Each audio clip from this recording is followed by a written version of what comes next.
Hulk এবং তার প্রেমিকা একটি পুরনো ভাঙাচোরা স্কুটারে করে যাচ্ছিলেন। মাঝপথে তাদের স্কুটারটি নষ্ট হয়ে যায়। ঠিক সেই মুহূর্তে থ্যানোস একটি হীরা খচিত দামি গাড়ি নিয়ে সেখানে হাজির হয়। হাল্কের দারিদ্র্য দেখে তার প্রেমিকা তাকে ছেড়ে থ্যানোসের বিলাসিতার জীবনে চলে যায়। হাল্কের সংকল্প। প্রিয়জনের অবহেলা আর থ্যানোসের উপহাস হাল্ককে মানসিকভাবে ভেঙে দিলেও সে দমে যায়নি। সে তার পুরনো স্কুটারটি বিক্রি করে সামান্য কিছু টাকা পায়।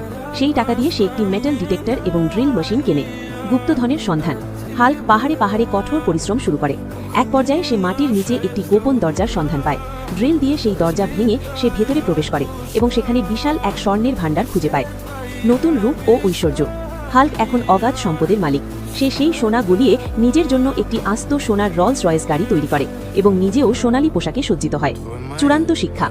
ভিডিও শেষে দেখা যায় হাল্ক যখন তার সোনার গাড়ি নিয়ে ফিরে আসে তখন তার প্রাক্তন প্রেমিকা এবং থ্যানোস অবাক হয়ে তাকিয়ে থাকে।